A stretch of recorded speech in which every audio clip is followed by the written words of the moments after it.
Annyeonghaseyo. C'est un plaisir de vous trouver ce soir. Et j'ai choisi de parler des mythes parce que c'est quelque chose qui est très important dans la littérature. Et je pense qu'en Corée en particulier, le mythe est très important. Donc voilà la raison pour laquelle je présente cette conférence sur le mythe et le conte. Je vais m'asseoir parce que je suis un peu fatigué. Qu'est-ce qu'un mythe ? En quoi le mythe diffère-t-il des récits écrits, des romans, des poèmes ?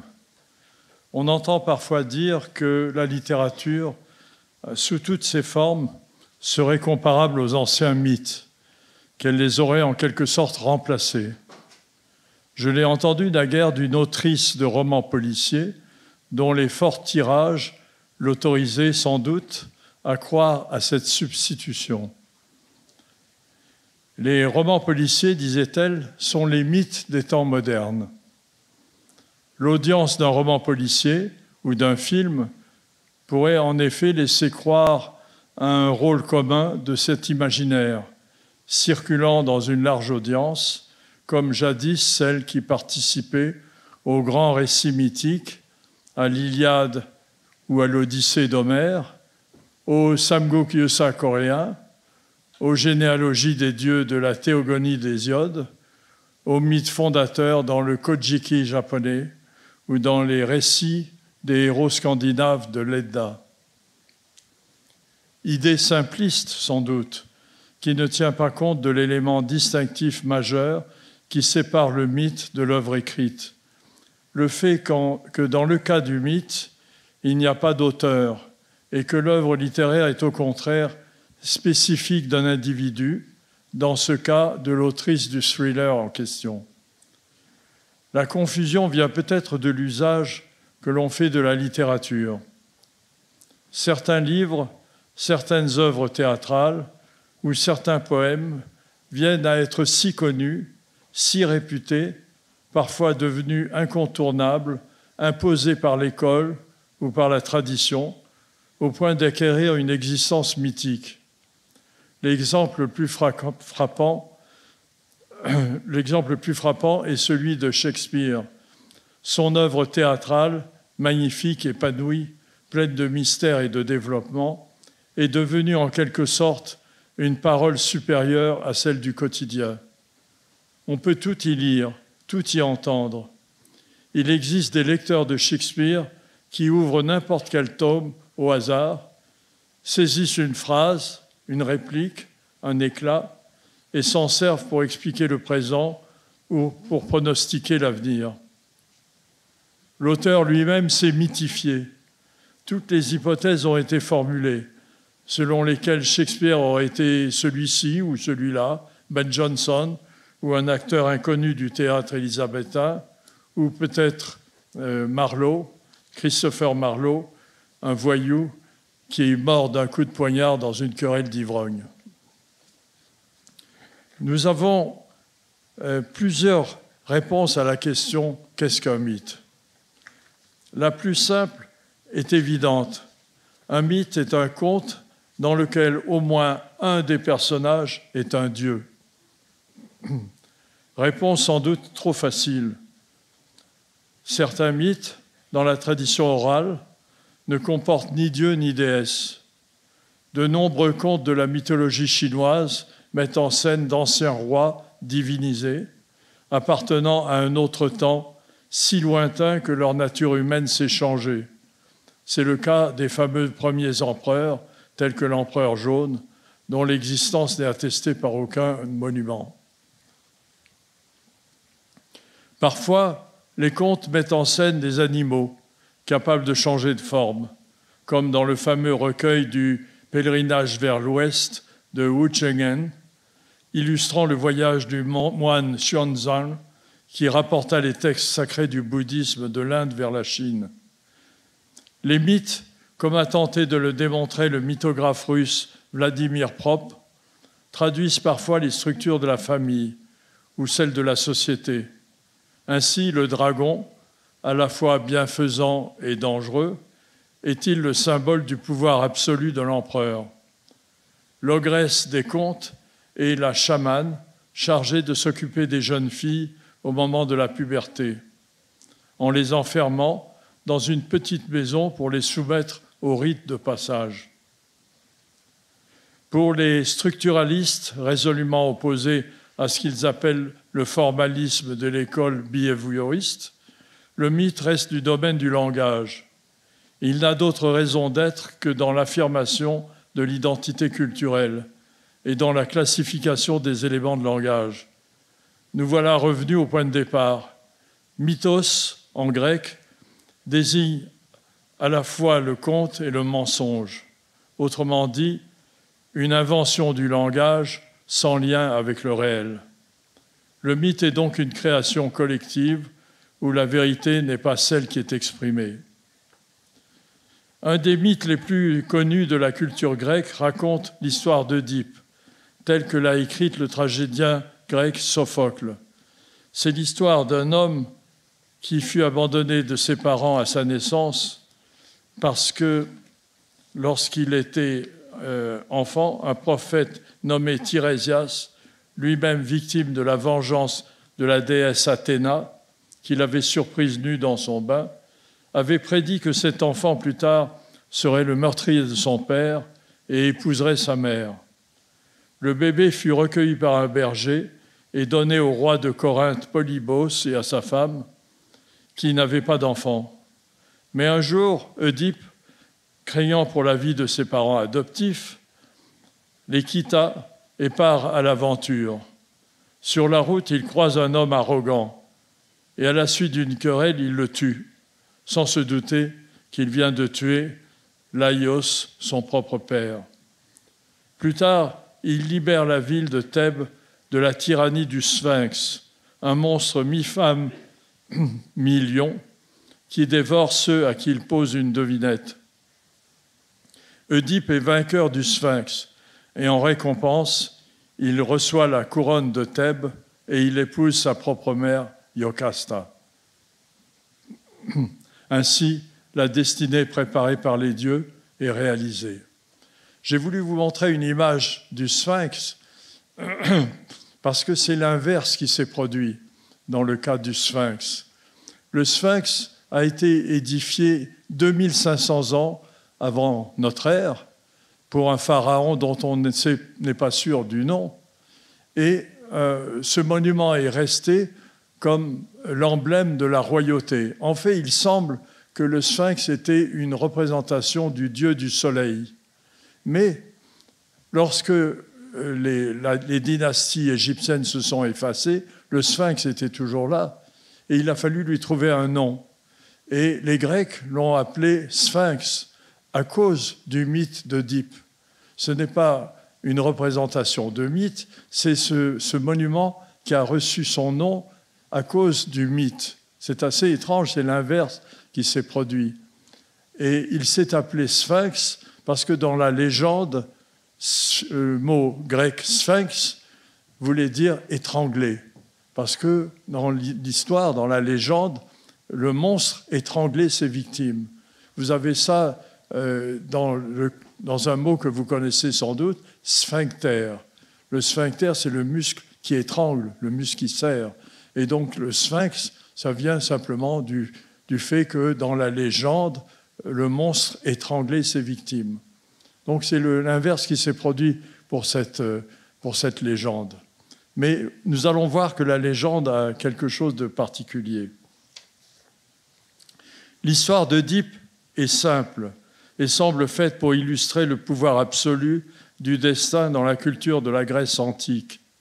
Mais il y a une autre histoire dans l'histoire, celle du déluge de Deucalion, selon laquelle les dieux en colère contre l'humanité à cause de son manque de respect du tabou de l'inceste décidèrent de la totale destruction de la race humaine et du monde terrestre.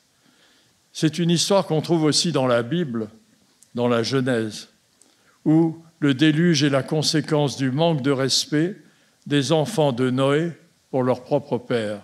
Ce n'est pas un inceste, mais c'est une offense à l'égard du père. Donc, c'est quelque chose de grave, et ça a comme conséquence le déluge. Sigmund Freud révéla dans sa théorie le secret de l'enfance devenu obsessif pour les hommes, peut-être moins pour les femmes, cause de chaos et de destruction.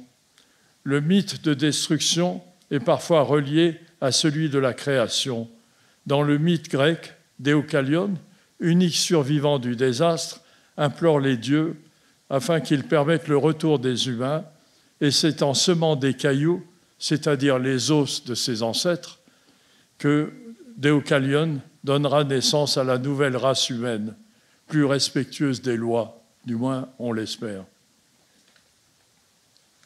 La question que pose le mythe d'Œdipe est plutôt celle-ci.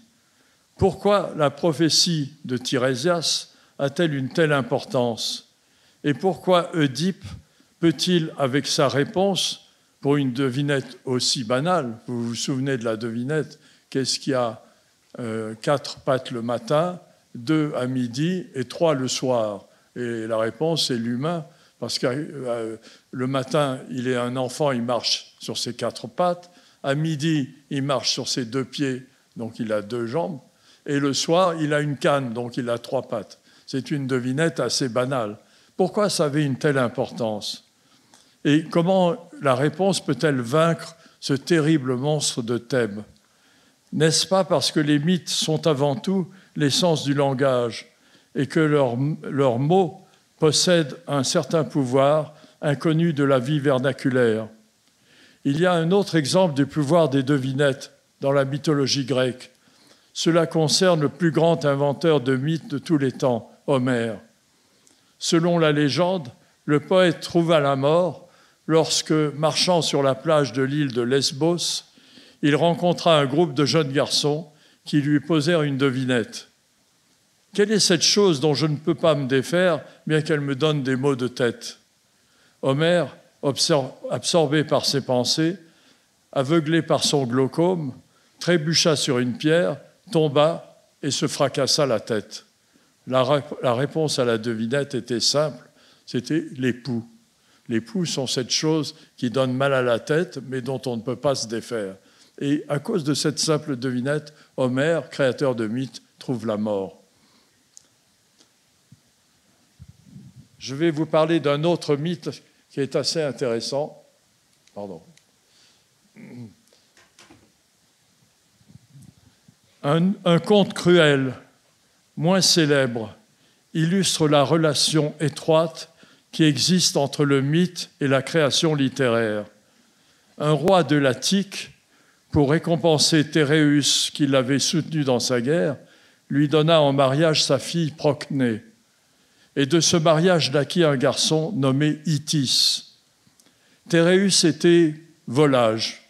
Il tomba amoureux de la sœur de Procnée, nommée Philomèle, qui ne voulait pas de lui. Il la viola. Pour qu'elle ne parle pas de ce qu'elle avait subi, Téréus lui coupa la langue. Mais Philomèle raconta le crime, et comme elle ne pouvait pas parler, elle le tissa dans une toile. Et sa sœur fut au courant. Les 2 sœurs décidèrent de venger l'insulte de manière très violente. Elles tuèrent l'enfant de Procnée, le firent cuire et le donnèrent à manger à son propre père. Découvrant l'horreur, Téréus poursuivit les sœurs pour les mettre à mort. Mais les dieux compatissants changèrent les fugitives en oiseaux. Philomèle devint le rossignol et Procnée devint l'hirondelle.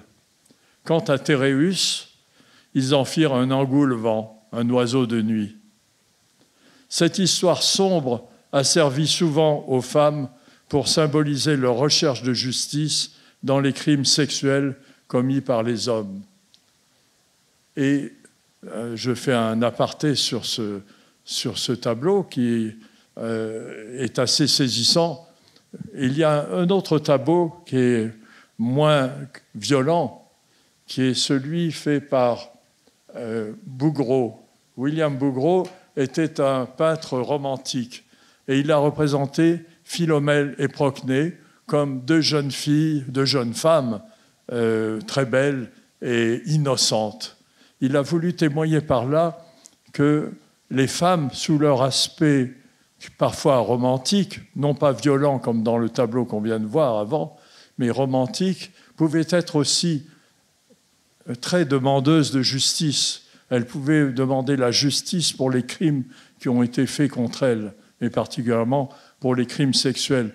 Vous voyez à quel point le mythe est inséré dans la vie, parce qu'aujourd'hui, vous avez MeToo, et MeToo, ça n'est rien d'autre que ça, c'est la même chose.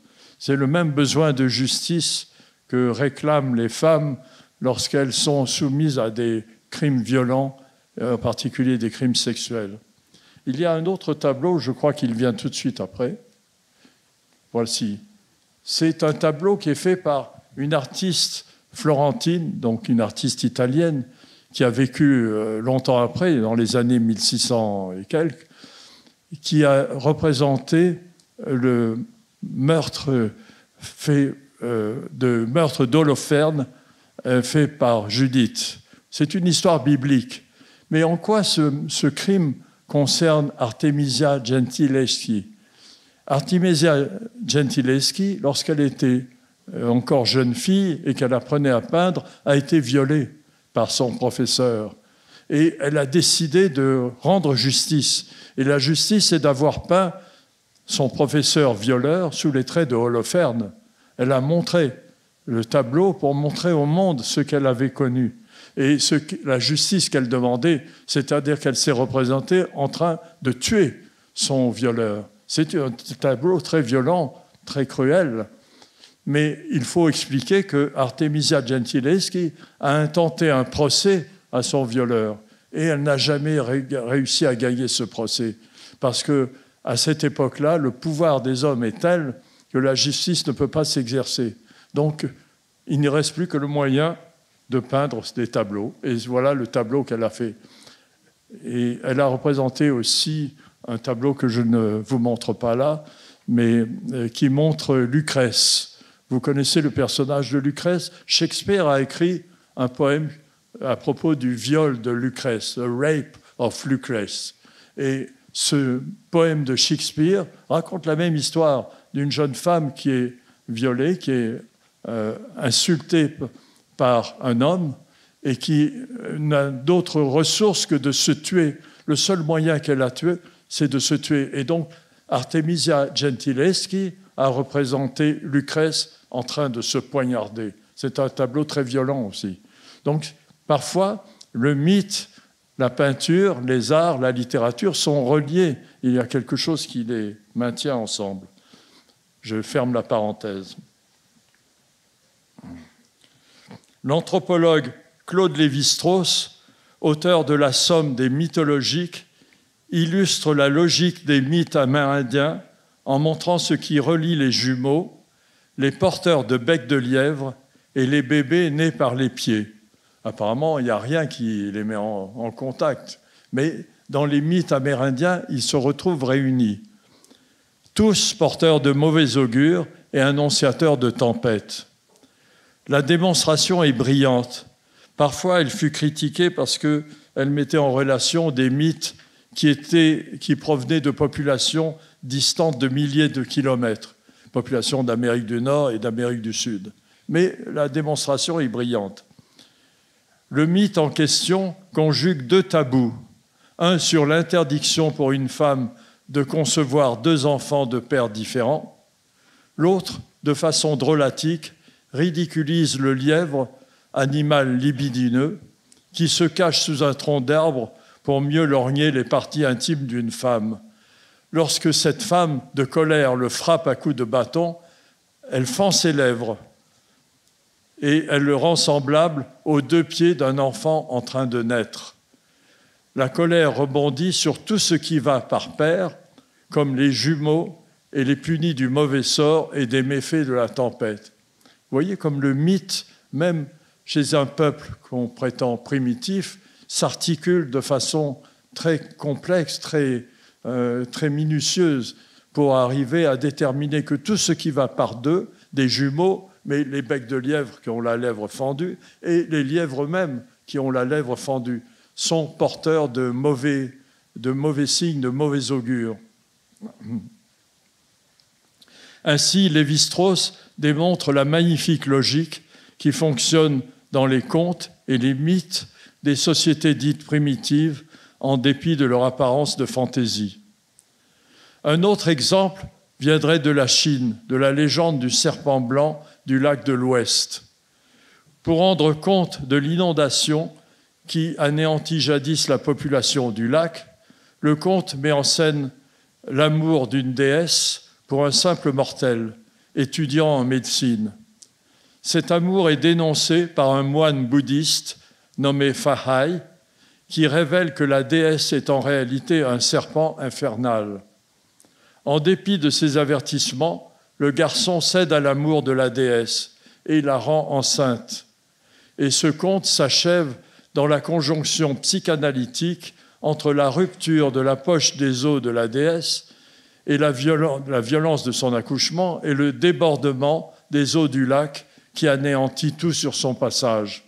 Sous la forme de serpent, la déesse représente les formes chtoniennes du monde, toujours prêtes à détruire ce qui s'oppose à elle. Là aussi, il y a une logique. Je n'ai pas illustré ce mythe par un tableau, mais il y a la même logique qui met en rapport l'accouchement et l'inondation, dans le cas de cette déesse. Nous avons parlé de la complexité et de l'influence des mythes à travers le temps et dans les cultures. La littérature fut souvent inspirée par la mythologie. Dans l'histoire de la Grèce classique, certains auteurs ont emprunté la voie du mythe, tels que Homère ou Hésiode. Le poète latin Ovidius Naso, Ovide, a composé un ouvrage entier appelé « Les Métamorphoses », les déguisements utilisés par les dieux pour imposer leurs lois ou pour se mêler des affaires des hommes. L'idée centrale des mythes chez ces auteurs, sans doute sous l'influence de l'Orient, on peut penser au thème du karma, était l'incertitude des formes, la fluidité entre les formes humaines et les formes animales, c'est-à-dire la fluidité du temps et de l'espace. Si un être humain peut être changé en animal, ou en végétal, ou même parfois en minéral, c'est que les limites de l'existence, pour certains, ne sont pas définies. La transformation la plus étrange est rendue possible dans le mythe.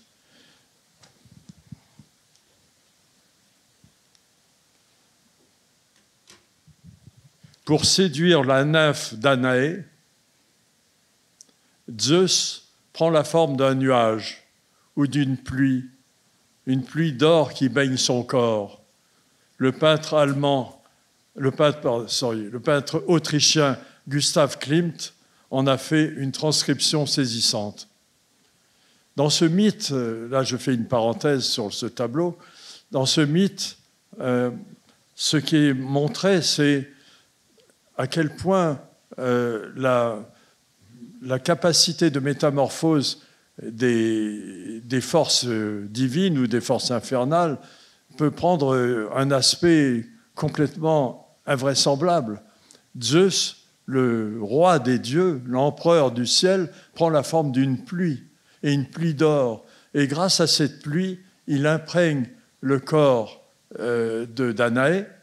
Danaé va être enceinte de Zeus, et elle va donner naissance à un demi-dieu qui est Perséus, Persée.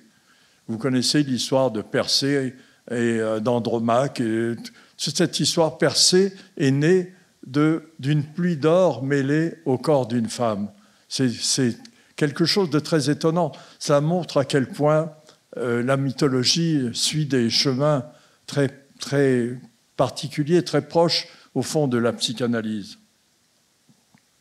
En Corée, le recueil du Samguk-yusa associe la création à la métamorphose. Pour échapper à la solitude du dieu Hwanung, le fils du ciel, comme dans la mythologie mongole, décide d'accéder à la demande des deux animaux légendaires, une ours et une tigresse. Leur demande, c'est de devenir des humains. La légende originaire du Nord, de la montagne du diamant, est connue de tous les Coréens. Après s'être soumise à un régime d'ail et de liqueur d'armoise, l'ours obéissante épouse Huaneng et de leur union naît le héros Tangun, le premier de la race humaine et celui qui va être à l'origine de la création de la Corée.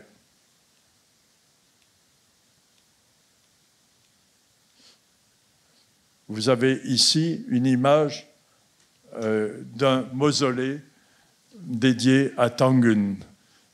C'est un des monuments anciens de la Corée qui se trouve, je crois, actuellement en Corée du Nord, si mes renseignements sont exacts. Donc, mais c'est le seul monument qui est consacré à Tangun. Tangun, le héros, le créateur de la Corée. La littérature, la peinture surtout, ont abondamment illustré cette fluctuation des formes qui l'apparente à la magie. Le fantastique dans les arts est très proche de ce thème, et la présence d'êtres fluctuants, apparus de l'au-delà, est commune à toutes les cultures. La fantaisie a le même sens que la fantasmagorie, où les fantômes se mêlent aux humains, et parfois prennent leur forme et agissent à leur place. Il est intéressant de rappeler que lors de l'invention de la photo, à la fin du XIXe siècle, la première utilisation des plaques sensibles fut afin de saisir l'image des apparitions de fantômes. Cet appareil, qui découle de l'invention du philosophe chinois Mo Tzu au Ve siècle avant notre ère, invention de la chambre noire, afin de reproduire le réel, devient ainsi un instrument de matérialisation de l'imaginaire. Mais avant même cette expérience des photographes du XIXe siècle, en 1790, le peintre japonais Muruyama Okyo a laissé une œuvre troublante en peignant l'image de sa femme qui était décédée et qui venait le hanter la nuit. Je vais vous montrer cette image, qui est une des rares images de fantômes qui existent dans la peinture.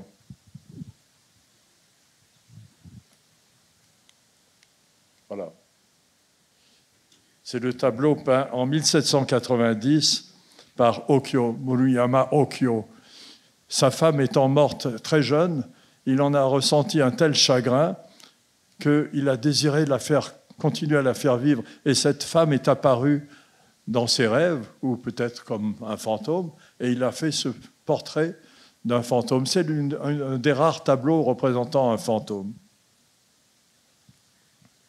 Le mythe infuse la littérature à toutes les époques.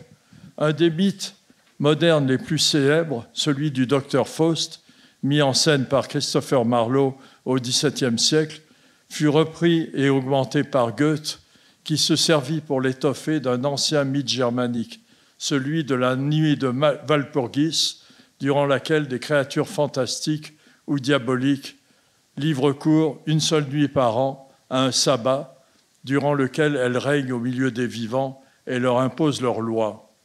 La littérature classique a puisé largement dans ce réservoir imaginaire. Les grands classiques tels que Shakespeare ou Racine ou Calderón de la Barca dans La vie est un songe, mais aussi les auteurs modernes tels que Kafka dans La Métamorphose, Dostoïevski dans Les Contes du Souterrain ou Edgar Poe dans Le Chat noir ou dans son extraordinaire poème Le Corbeau. Je vais vous lire le poème de Edgar Poe parce que je le trouve très beau. Je vais vous lire d'abord en anglais. Then this ebony bird beguiling my sad fancy into smiling by the grave and stern decorum of the countenance it wore. Thou by crest be shorn and shaven, thou, I said, art sure no craven. Ghastly grim, an ancient raven, wandering from the nightly shore, tell me what thy lordly name is on the night Plutonian shore. Quoth the raven, Nevermore.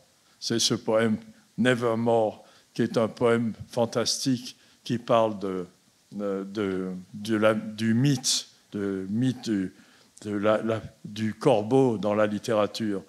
Ce poème Nevermore, repris par Verlaine, dans un poème très célèbre. « Souvenir, souvenir, que me veux-tu ? L'automne faisait voler la grive à travers l'air atone, et le soleil dardait un rayon monotone sur le bois jaunissant où la brise détonne. » Ça, c'est le poème qui reprend le poème de Edgar Poe. La Corée est une terre de mythes. Par toute son histoire, par ses situations géographiques, elle est au Finistère du continent extrême oriental. Par sa langue et sa culture, la Corée est le réceptacle des mythes inspirés par toutes les rencontres. Parce que j'appartiens aussi, par mon héritage ethno-linguistique, à un autre Finistère, la Bretagne, je ressens une particulière connivence avec la mythologie telle qu'elle est manifeste dans cette autre Corée qu'est l'île de Jeju. Jeju est la terre du feu et de l'eau, le feu dans le secret de son gigantesque volcan, le mont Halla, en quelque sorte l'Olympe de la Corée, dont le cratère est vasé et la plupart du temps caché par les nuages.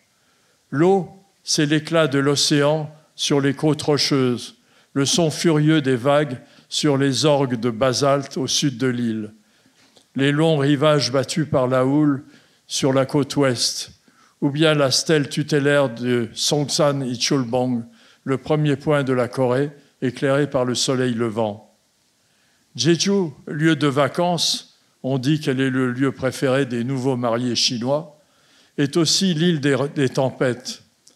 Lors de mes séjours à Udo, l'île le plus à l'est de Jeju, j'ai été prisonnier plusieurs jours d'une tempête gigantesque, lorsqu'il me semblait que cette île deviendrait pareille à un radeau à la dérive perdu dans l'océan.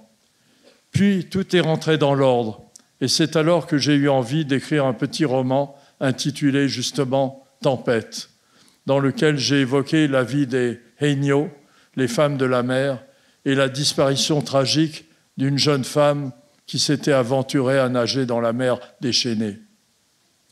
Jeju est le lieu même de l'imaginaire. Traditionnellement, l'origine de cette île est dans un mythe féministe, ce qui la rend très différente du reste du continent coréen, comme on l'a vu en évoquant l'origine légendaire de la race humaine relatée dans le Samguk Yusa. À Jeju, trois hommes frustes vivaient sur l'île, ignorant tout de l'art de la cuisine, mangeant froid, se nourrissant parfois de pierres, jusqu'à ce qu'un jour émergèrent de l'océan, venues de l'Est, trois jeunes femmes, mi-déesses, mi-sirènes, qui épousèrent ces hommes et leur enseignèrent l'usage du feu pour cuire leurs aliments. Elles inventèrent ainsi la culture de Jeju et fondèrent les trois grandes familles de l'île qui portent toujours leur nom.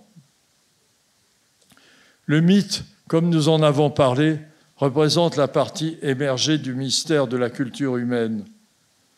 Cette part est avant tout féminine. Le culte des esprits, à Jeju, y est partout présent.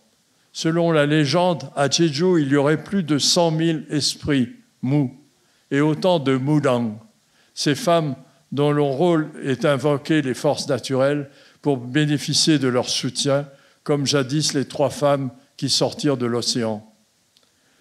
Lorsque vous marchez dans la campagne de Jeju et de Udo, par ces petits sentiers sinueux appelés Olle, bordés de murailles de pierres sèches, vous apercevez çà et là la présence des esprits, arbres enrubannés pour la cérémonie du Kut, figures de pierre, hôtels secrets qui rappellent le voisinage avec l'archipel d'Amami-Oshima, où chaque montagne est couronnée du tombeau de la Noro, la chamane, où chaque village est ouvert par la route du dieu de la mer qui rend visite aux hommes.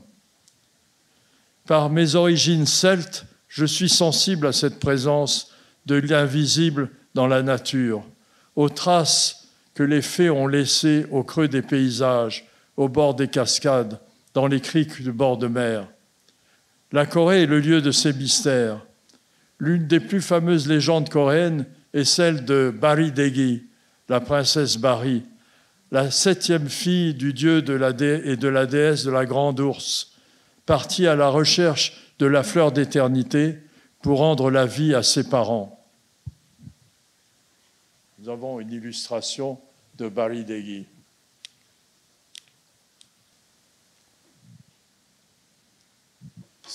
C'est une peinture de la fin du XIXe siècle qui représente Bari Degi qui tient à la main la fleur d'éternité. Elle est descendue dans le underworld, dans le monde des enfers, pour ramener à la vie ses parents. Parce que bien qu'elle ait été chassée par ses parents, elle voue à ses parents un grand amour. Et donc, elle désire les ramener à la vie. Et contrairement à la légende de Orphée et Eurydice, c'est la même légende que Orphée et Eurydice. Vous connaissez la légende d'Orphée et d'Eurydice.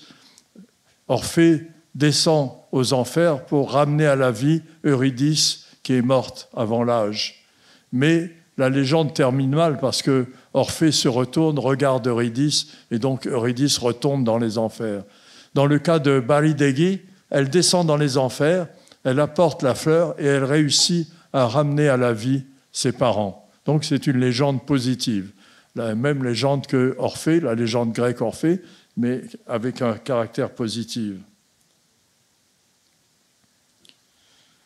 Le romancier Han Sok-yong a donné une nouvelle forme à cet ancien mythe en racontant dans Bari Degi l'aventure de cette jeune femme lancée dans un voyage initiatique vers la Corée du Nord afin de fuir la famine et de retrouver son origine. Voyage qui ensuite l'emmène sur un bateau de voyageurs clandestins jusqu'en Angleterre, où la réalité la plus sordide attend les immigrés du monde entier. Donc c'est une interprétation de Han Sok-yong de l'ancienne légende de Bari Degi, qui est une des légendes coréennes les plus connues. Jeju est aussi le lieu d'une des expressions les plus remarquables de la générosité des femmes. Chacun a entendu parler des haenyeo, les femmes de la mer, qui ont donné lieu à des fantasmes littéraires. On pense à l'histoire de la sirène dans le conte d'Andersen ou à des reportages cinématographiques à sensation. La vérité est plus prosaïque, mais plus belle aussi. En pratiquant la plongée en apnée dans une mer froide et souvent agitée, les femmes gagnent de quoi nourrir leur famille et se dévouent à leurs enfants. Elles représentent l'héroïsme à l'état pur des femmes coréennes qui ont toujours fait face au destin. Par une sorte de grâce qui n'appartient qu'à elles, elles réussissent cette prouesse de la pêche aux ormeaux à une profondeur que les hommes ne parviennent pas à atteindre. Et elles le font sans se plaindre jusqu'à un âge avancé. Elles ajoutent même, avec ce sens de l'humour qui est la marque de la Corée, qu'elles sont plus à l'aise dans la mer que sur la terre à cause de leurs articulations grincheuses. La récompense de ce travail, c'est leur connaissance de la mer.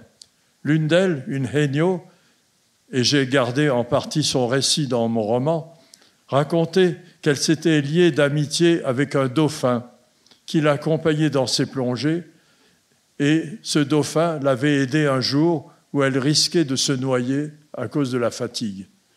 Donc, des légendes, même dans la vie actuelle des haenyeo.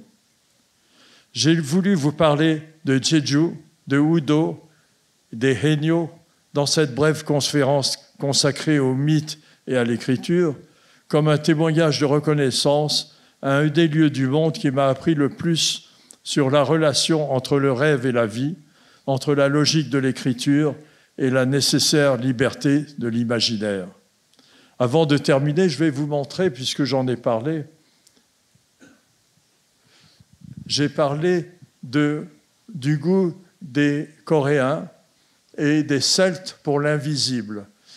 Yves Tanguy, peintre surréaliste, était breton et il a peint ce tableau qui s'appelle « Les Invisibles ». Et c'est un tableau dans lequel il traduit son amour pour l'au-delà, pour l'invisible, pour l'inconnu. Kamsahamnida. Je vous remercie de m'avoir écouté.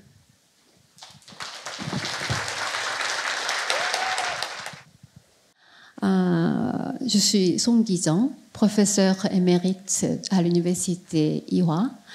Et c'est avec un grand plaisir de présider la discussion après la conférence.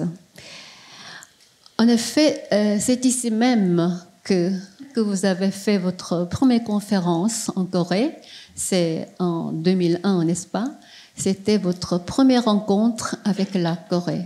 Et depuis, vous avez plusieurs fois visité la Corée et vous avez une bonne connaissance sur la culture coréenne, sur la religion et sur la littérature et sur la langue coréenne. Vous avez même écrit des romans dont le décor est la Corée, comme Tempête, que vous avez mentionné tout à l'heure dans votre conférence, et Binna sous le ciel de Séoul.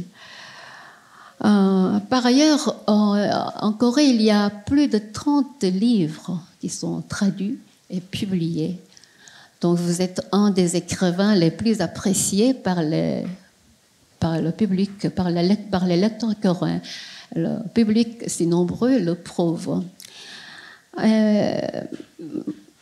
Bon, maintenant, entre mes mains, j'ai plusieurs questions à vous poser. Je vais en choisir quelques-unes.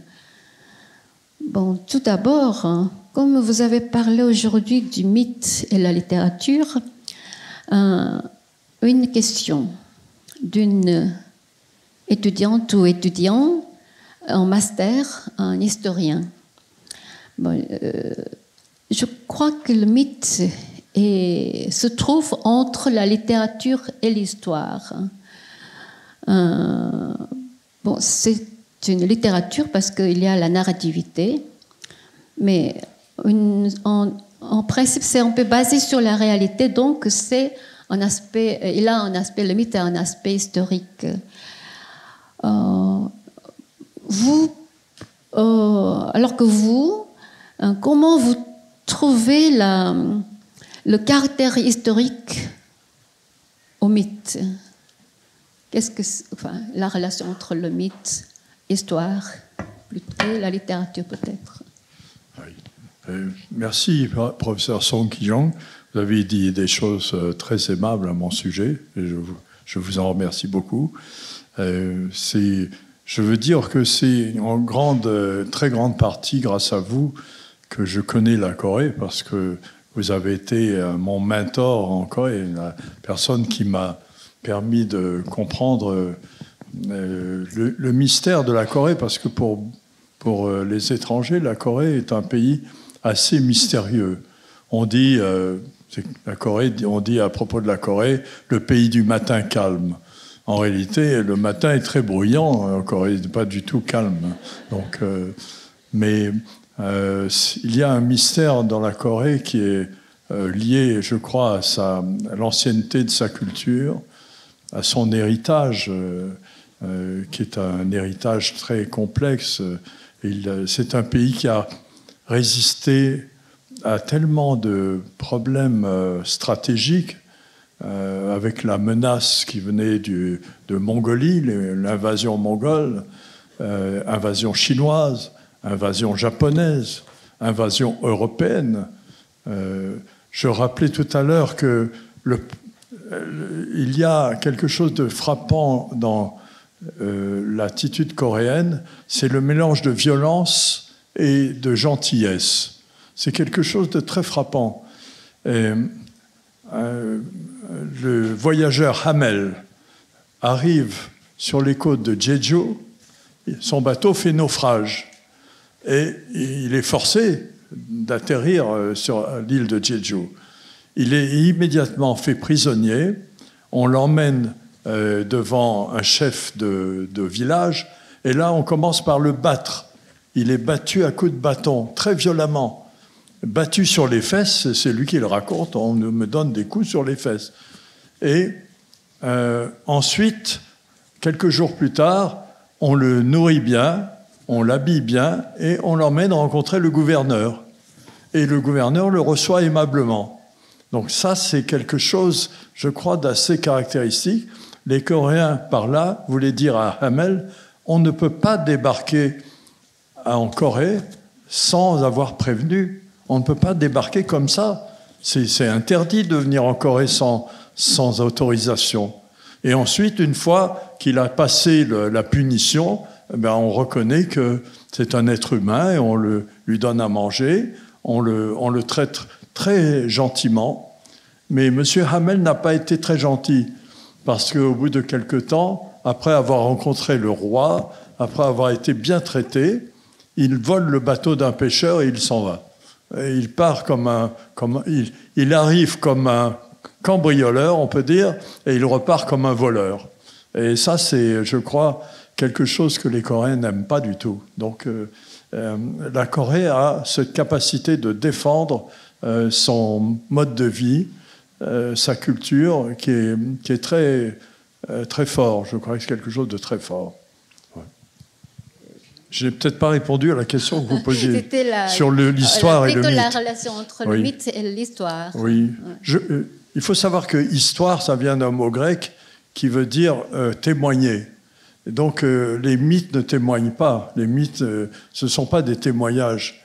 Les mythes inventent une réalité historique ou une réalité religieuse ou une réalité poétique, mais leur propos n'est pas de relater, d'être témoin. Par l'histoire, on est témoin. Par le mythe, on est poète, on est inventeur, on est rêveur, je veux dire. Deuxième question. Vous avez très jeune, le prix Renaudot, vous aviez 23 ans, je crois, et vous avez reçu aussi le prix Nobel en 2008. Je voudrais savoir la différence de sentiment quand vous avez reçu les deux prix. Vous étiez très jeune, vous étiez assez âgé quand vous avez eu le prix Nobel. Quel était le sentiment?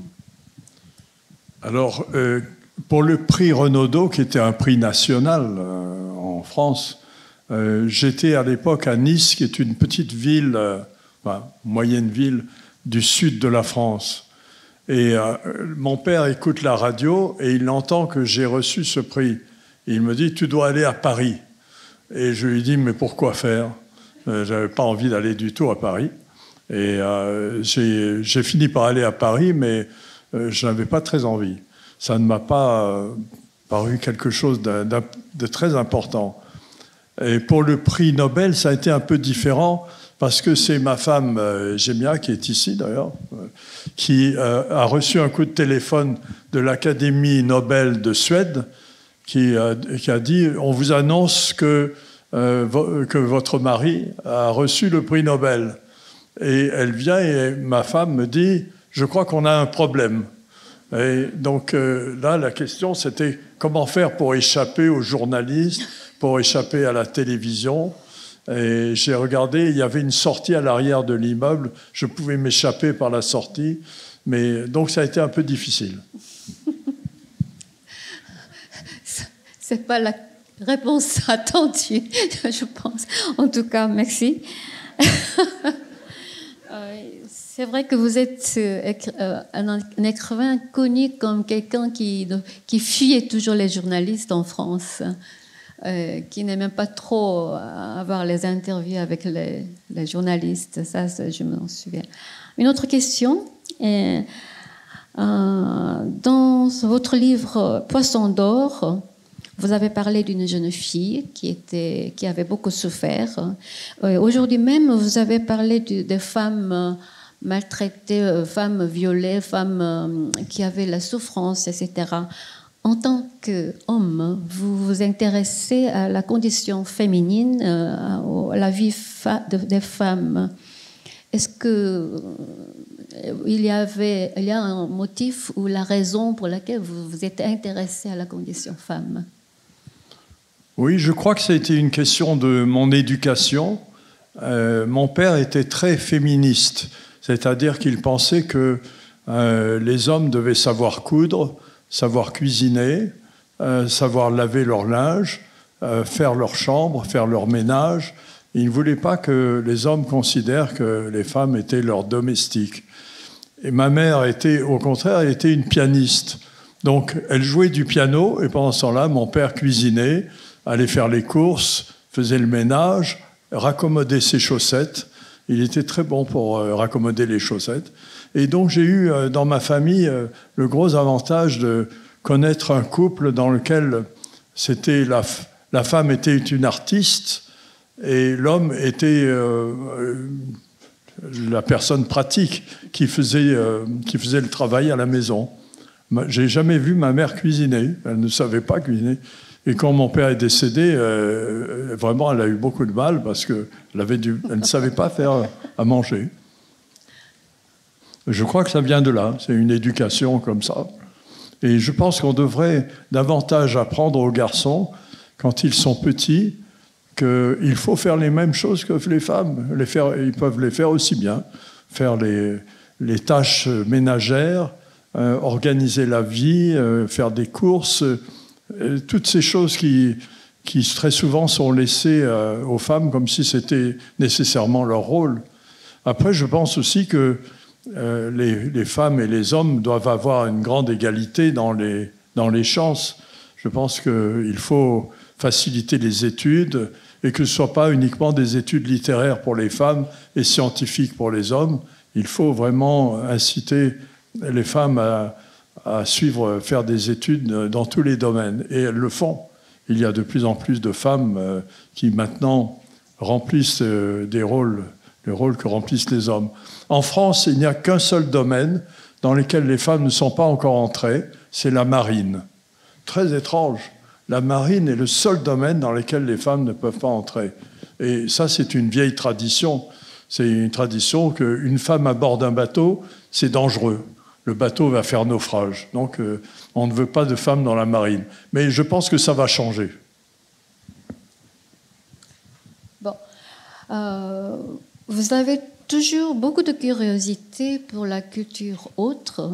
Et vous avez beaucoup de passion pour des choses nouvelles. D'où vient cette passion? D'où vient cette curiosité? Oui, alors, là aussi, c'est une question d'éducation, parce que je suis né dans une famille qui était plurielle. Ma famille était mauricienne de l'île Maurice, le plus petit pays du monde, l'île Maurice, la plus petite république qu'il y a sur la Terre. Et ma famille est originaire de là, mon père et ma mère sont originaires de là. Mais je suis né en France, donc j'ai un côté mauricien et un côté français. Les Mauriciens privilégiaient l'anglais, donc je pourrais dire que j'étais assez jeune, j'étais pratiquement bilingue. J'ai écrit des romans en anglais, j'ai écrit des romans en français. Et je crois que ça donne le sentiment que la culture est plurielle, qu'on est fait d'influences très diverses. Par exemple, les Coréens pensent toujours qu'ils sont un peuple unique, mais ils ont une longue tradition d'un héritage chinois. Il y a une relation, ne serait-ce que par l'écriture, avec la Chine. Ils ont une influence qui est due d'un côté au christianisme, de l'autre au bouddhisme, donc des influences qui viennent de l'étranger. Et je crois qu'on est tous pluriels, on est tous le résultat de mélanges physiques ou intellectuels. On est tous le résultat de mélanges. Et je crois que ça, c'est assez important. En plus, en Corée, vous avez vraiment la différence entre la Corée continentale et les Jejuiens. Les Jejuiens parlent un dialecte qui est un peu différent du coréen continental. Et vous avez vu, quand j'ai présenté les mythes, l'histoire de l'ours et de la tigresse, ça ne les intéresse pas. Baridegi, ça ne les intéresse pas. Eux, c'est 3 femmes qui sont sorties de la mer et qui ont épousé 3 hommes qui étaient sortis de la terre. C'est une légende complètement différente. De la même façon, lorsqu'il y avait la guerre contre les Japonais, les Jejuiens ont eu une relation commerciale importante avec le Japon. Et les grands potiers, les grandes poteries qu'ils ont faites au Japon, ce sont des poteries coréennes. Les Coréens ont exporté au Japon la poterie. Donc il y a ce mélange, au fond, qui fait que je crois que même en Corée, malgré l'unité apparente, c'est une nation qui est composée, qui est unique, mais composée d'éléments assez différents. Et je crois que ça, c'est important. Et moi, je pense que c'est les relations entre les cultures qui peuvent préserver de la guerre, préserver des injustices. Si on peut communiquer avec toutes les nations, si on peut comprendre toutes les nations, on aura plus de chances d'atteindre la paix. J'en parle parce que j'étais à Paju il y a quelques jours pour une rencontre littéraire à propos de la paix. Il y avait un autre prix Nobel, Madame Svetlana Alexievitch, qui était présente à Paju, et nous avons parlé des possibilités de paix. Et moi, à chaque fois, j'ai dit, mais cette possibilité existe, mais elle ne peut exister que dans la rencontre. Il faut se rencontrer, il faut se connaître. Si on ne se rencontre pas, on va vers la guerre. Si on ne favorise pas les rencontres culturelles, alors on se retrouvera sur le champ de bataille. Et donc, c'est, je crois, quelque chose d'important. Dans votre livre Chansons bretonnes, vous avez beaucoup parlé de la Bretagne et aujourd'hui même vous avez mentionné Jeju. Mais vous avez souvent dit que la Bretagne et Jeju, il y a comment dirais-je, une similitude. Vous vous sentez à Jeju, la Bretagne. En Bretagne, la Bretagne fait penser à l'île Jeju. Expliquez-nous un peu ce rapport entre la Bretagne et l'île Jeju. Alors, il y a d'abord la similitude physique. La Bretagne et Jeju ont en commun les roches noires sur la mer, la violence de la mer. La Bretagne, c'est un pays de la mer. Le nom de la Bretagne, c'est Armor, c'est-à-dire le pays de la mer. Et Jeju, c'est un pays de la mer. Et encore plus quand on va à Udo, dans les petites îles qui sont autour de Jeju. Après, il y a une similitude aussi dans la culture, parce que je crois que ce sont Jeju et la Bretagne ont connu aussi cette difficulté de relation avec le continent. Et on sait, chacun connaît l'histoire de Sassam, la répression qui a eu lieu à Jeju et dans le sud de la Corée. Et ça c'est quelque chose qui est dû à la différence de l'héritage. Et en Bretagne, il y a eu la même chose. Il y a eu une répression très violente au moment de la Révolution française. Les troupes révolutionnaires ont persécuté les Bretons parce que les Bretons étaient religieux et parce qu'ils parlaient la langue bretonne et parce qu'ils étaient différents. Parce que les Bretons avaient les cheveux longs, par exemple. Les révolutionnaires coupaient les cheveux très courts. Les Bretons portaient les cheveux très longs. Et donc, il y avait des oppositions comme cela. Et c'est encore vivant aujourd'hui. Encore aujourd'hui, quand vous allez en Bretagne, vous avez le sentiment que vous changez de nation. Vous êtes dans la même, ou plutôt vous changez de patrie. Vous êtes dans la même nation, mais vous changez de patrie. Les Bretons sont rattachés à la Bretagne. Ils font partie de la nation française, comme les Coréens sont rattachés à leur petite patrie de Jeju, tout en faisant partie de la nation coréenne. C'est je crois, quelque chose d'assez semblable.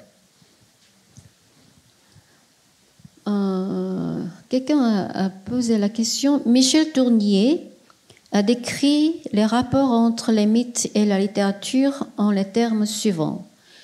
Les mythes et leur image permettent de transmuter des thèmes profonds, philosophiques, en matériaux littéraires. Souscrivez-vous à une telle hypothèse ? Oui, je suis tout à fait d'accord avec cette idée. Ok.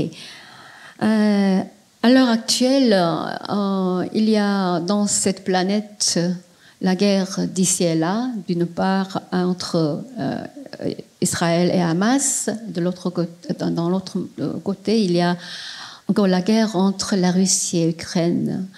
À l'heure actuelle, dans cette situation tragique, est-ce que Bon, est-ce que vous avez des choses à dire aux enfants et les jeunes? Parce que on vous pose cette question-là parce que vous avez écrit L'enfant et la guerre. Vous avez vécu vous-même la guerre et vous avez écrit avec, en vous souvenant de votre enfance elle-même.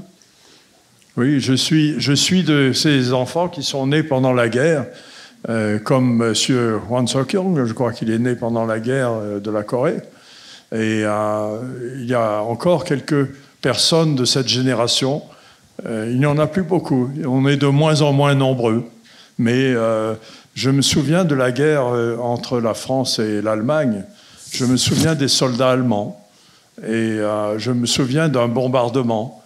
J'habitais chez ma grand-mère et une bombe est tombée juste à côté de sa maison où j'étais. Et c'était comme un tremblement de terre. Et j'ai vu l'autre jour, en lisant les relations des journalistes, qu'un jeune homme racontait les bombardements qui ont lieu en ce moment sur la bande de Gaza, et il disait c'est comme un tremblement de terre. Il a utilisé exactement les mêmes mots. Une bombe qui tombe à côté de votre maison, c'est comme si vous viviez un tremblement de terre.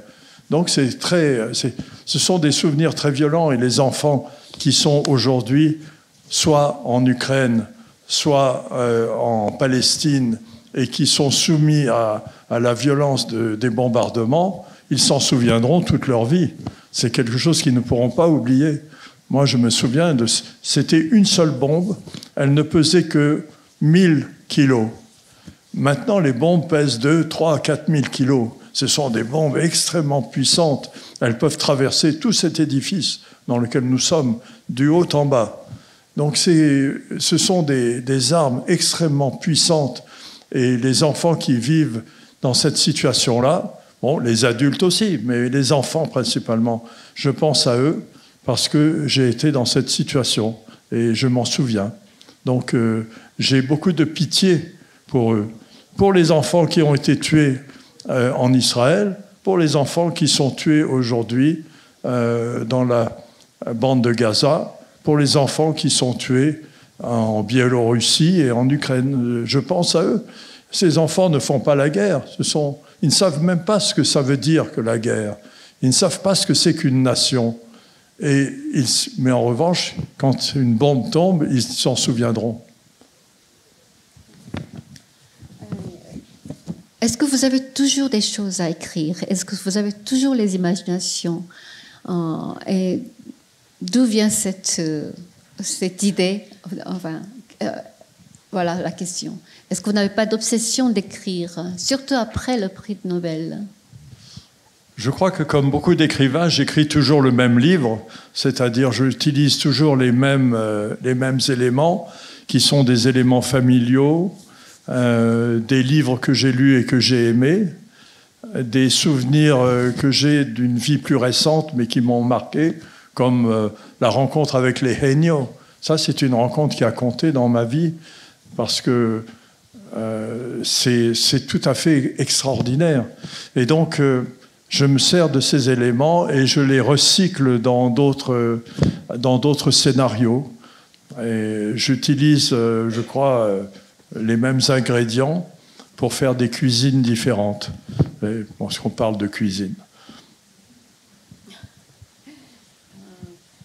Maintenant, pourriez-vous nous parler un peu de cinéma coréen, parce que vous avez écrit Balaciné. Dans ce livre, vous avez mentionné plusieurs cinémas coréens. Est-ce que vous regardez toujours beaucoup de cinéma, beaucoup de films, et est-ce qu'il y a quelques films qui vous touchent parmi les cinémas coréens, par exemple? Oui. Je parle de Balaciné. Oui. Vous avez écrit sur les cinémas coréens dans ce livre. Oui. Est-ce que vous regardez toujours les cinémas coréens ou est-ce que vous regardez toujours beaucoup de films? Est-ce que vous avez encore un projet d'écrire un autre Balaciné? Oui, j'aime toujours le cinéma. C'est un art j'ai grandi avec cet art parce que ma grand-mère avait dans son appartement un petit appareil de projection. et des petits films c'était 9 mm, des très petits films. Et j'ai regardé beaucoup de ces films qui duraient 5 minutes. Alors, il y avait des documentaires et il y avait des films comiques, beaucoup de films comiques avec Harold Lloyd ou Charlie Chaplin, ou des films que regardaient les enfants à cette époque-là. Et j'ai appris à faire des projections, c'est-à-dire je collais ces petits films les uns aux autres, et après, avec un projecteur un peu plus grand, j'organisais des projections de cinéma, je composais les affiches et j'invitais mes camarades de classe à venir voir le film dans le couloir de ma grand-mère. Donc j'ai vraiment aimé cet art-là, ça a été très important pour moi. Et j'ai découvert aussi des trucages.